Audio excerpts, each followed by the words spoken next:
निधीची तरतूद आता सत्ताधाऱ्यांसाठीच डोक्याला ताप झालाय असं सामनात म्हटलं गेलंय।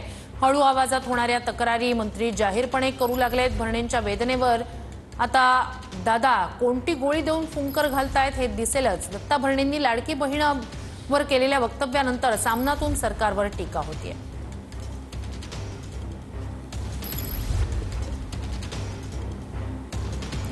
लाडक्या बहिणींसाठी जुळवाजुळव, सरकारसाठी आणि त्यासाठी इतर खात्यातून केलेली निधीची पळवापळव ही मंत्र्यांसाठी डोकेदुखी ठरली आहे। अजितदादांच्याच गटाचे मंत्री दत्तात्रय भरणे यांनीही ती आता जाहीरपणे बोलून दाखवली आहे। भरणे यांच्या या वेदनेवर अजित पवार कोणती गोळी देऊन फुंकर घालतात हे दिसेलच। पण बहिणींसाठी लाडकी ठरलेली ही योजना सरकारमधील मंत्र्यांसाठी मात्र दोडकी ठरू लागली आहे हे नक्की।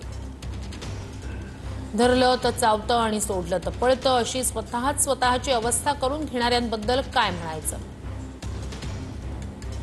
हा प्रश्न असला तरी त्यामुळे राज्याच्या आर्थिक शिस्तीची वासलात लागतेय त्याचं काय। राज्याचे एक मंत्री दत्तात्रय भरणे यांनीही लाडकी बहीण योजना सरकारच्या डोक्यावरील भार झाल्याची कबुली दिली आहे। निधीची तरतूद हा आता सत्ताधाऱ्यांसाठीच डोक्याला ताप झालाय। ज्यांनी तक्रार केली ते भरणे आणि ज्यांनी त्यांच्या सुरात सूर मिसळला ते भुजबळ दोघेही अजितदादा गटाचेच आहेत।